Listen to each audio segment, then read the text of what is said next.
Hey everybody, welcome back to One Mic, and today I'm here to talk about Season 5, Episode 3 of Apple TV's Slow Horses, entitled Tall Tale. So, after two strong episodes to start the season, this one keeps the chaos coming.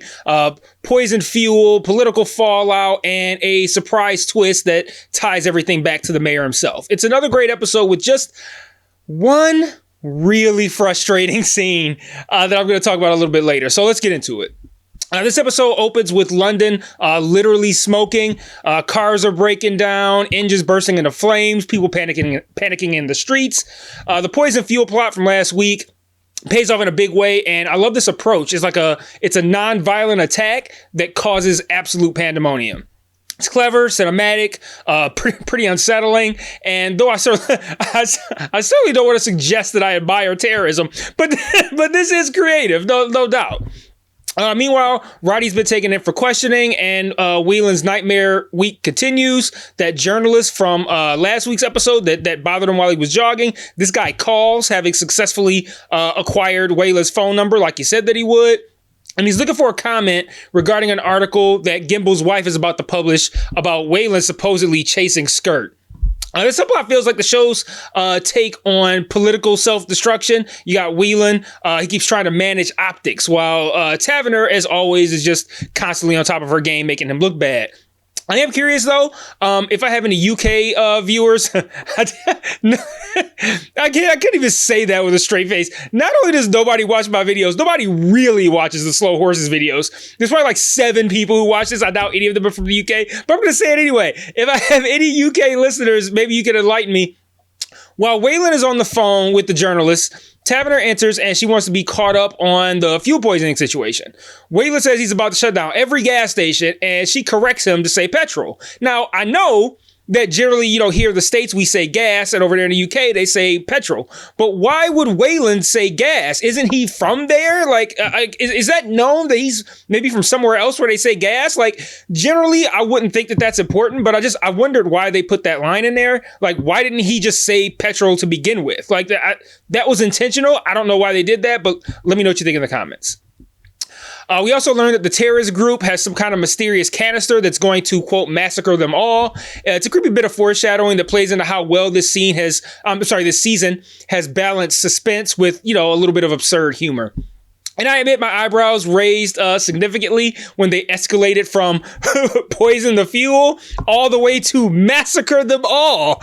They're taking this terrorism thing pretty seriously. And Slough House, Emma Flight, who I swear I've been calling Emma Frost because X-Men, but Emma Flight is basically babysitting the team. Everyone's stuck under lockdown. Most phones are confiscated. River tries to warn Shirley not to come back by calling her and just speaking loudly while they're connected so that she can overhear what's going on. But she doesn't hear him and she returns anyway. I was kind of curious about the inclusion of that scene as well. If that doesn't happen and River never calls, what changes? He called, she didn't hear it, she still showed up. What was the point of having a scene where he called in the first place? I don't know. I thought for sure when he did it that he was somehow going to successfully communicate to her to not show up, and then we'd have a very interesting episode. And then she shows up. So I don't know why they did that. So back to Roddy. Meanwhile, he's being questioned, and Taverner finally gets a proper one-on-one with him. I've been waiting for this scene for a few reasons.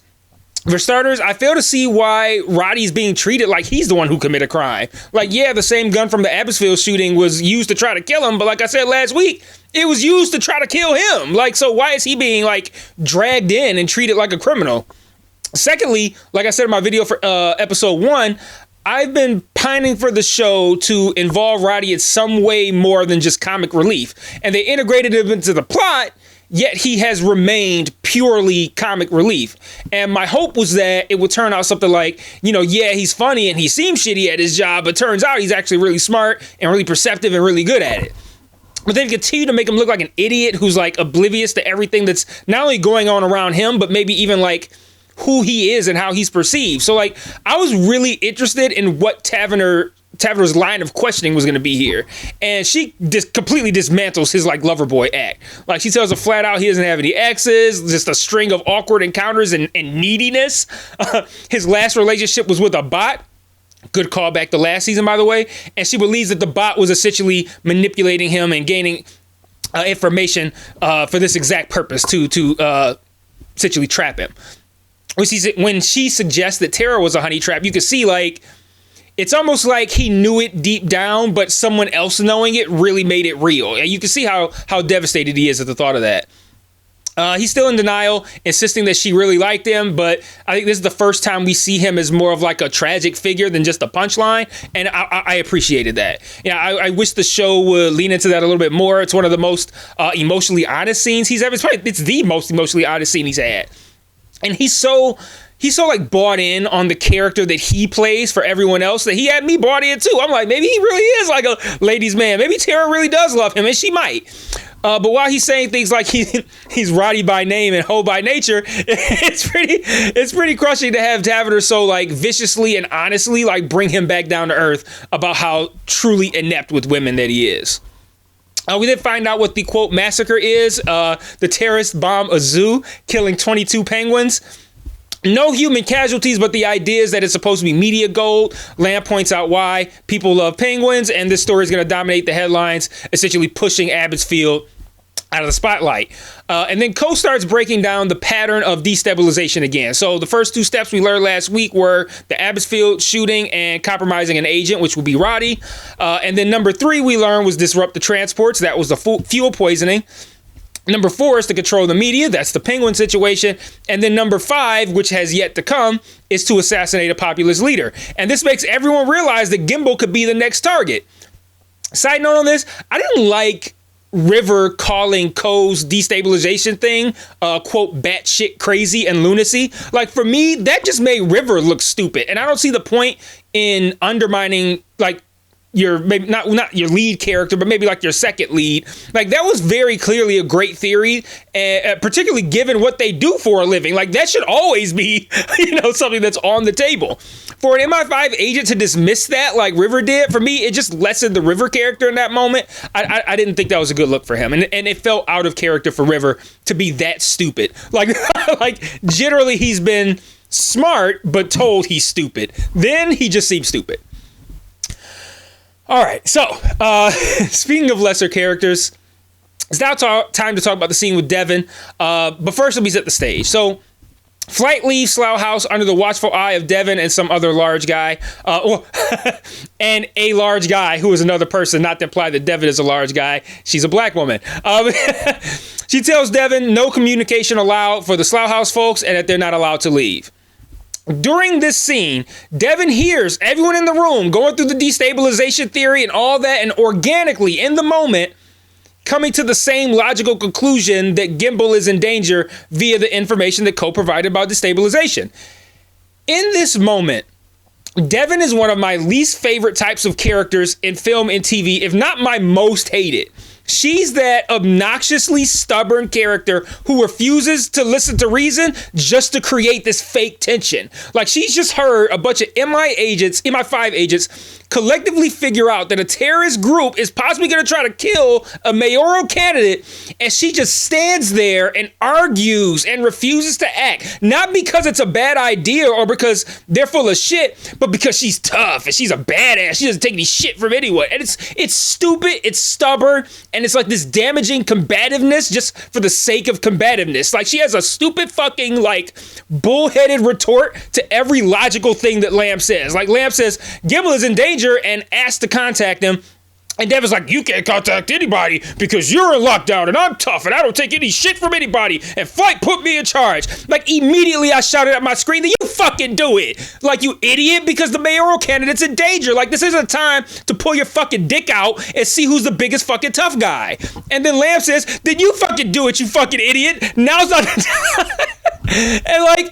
And then she goes, I don't take any orders from you. And I'm like, oh my God, dog. Like, I hate this fucking character. I hate this moment. I wanted to turn the fucking shit off. I was enjoying the episode up to that point, but that scene was so goddamn stupid. Like, oh my God, I hate those scenes so much. Like, if the purpose was to make Devin look like a stubborn, bullheaded moron, mission accomplished, but I don't think that was the goal. And then she keeps piling on, talking about, like, you're trying to get back at me because I embarrassed you. I'm finding your gun in the toilet. Like, oh my God. Like, I was just in awe at how mind-numbingly stupid this scene was. Like, it's the kind of writing that doesn't add suspense. It just makes you want to yell at the screen to get through her thick fucking skull to do the very obvious thing and stop being combative just to hold the plot still for a minute. Like, it's an episode stopping bit of nonsense that momentarily ruins what otherwise is a really smart and exciting hour of television.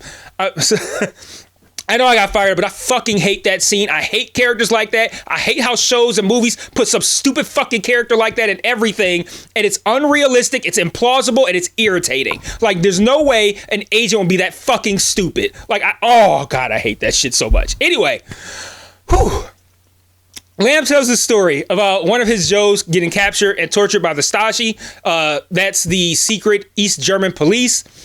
After they tortured him and he refused to talk, they tortured his pregnant lover in front of him, and that didn't work either. They used a number of other methods, including burning his feet with a blowtorch and hitting the pregnant woman in the stomach with a fire extinguisher. Stasi don't play. And despite all of this, dude refused to talk even after the woman and the baby were dead. Dumbass Devin, totally engrossed in this story, asks what happens next, and Lamb says that the man was free to go just as they are. And she's like, huh? Because he's an idiot. And that's the signal. And the Slough House crew springs into action. It's a fucking brilliant sequence where, like, everything that happened previously ties in to what's happening in this escape scene in this moment. So Standish tosses River a lighter that she took from Lamb earlier in the episode to prevent him from smoking. River uses that lighter along with the aerosol spray that he had used earlier when Lamb was farting to make a makeshift blowtorch. Side note, I'm really fucking sick of him farting. Like, I didn't like it in season 1. They toned it down. It seems like they turned it up this season. I don't fucking like it. Anyway, Shirley uses the wine bottle that she brought back when she returned to knock out that one guy who was with Devin. And then Ko subdues Devin and takes back his phone. Like, it's cathartic, hilarious, satisfying after all that earlier nonsense with Devin. Even Lamb's impressed. He's like, you lot were paying attention this time. But that might be one of my favorite Slow Horses moments. Like, my jaw dropped. I was like, oh, this is smart. I like this. So Lamb splits them up. River and Ko are going to go to Warren Gimbel, and Shirley is going to go talk to Jaffrey. Almost did it again. We also learned that the terrorist manipulation runs even deeper, that the teenager who poisoned the fuel, the one who took the selfie and posted it and shit, is named Irfan, and he is actually Mayor Jaffrey's son. It's an incredibly interesting turn of events that I did not see coming at all. So let me know in the comments what you thought about that. Like, I kind of thought Jaffrey was involved in all of this to some degree, but I feel like this scene seems to show that he's not, unless he's, working with his son, and this was also performative bullshit, but I don't think Jaffrey's involved. Then in a pretty sad but impactful scene to end the episode, Roddy admits that he showed Tara how he can hack into MI5's database and then fucked off to answer the door for pizza.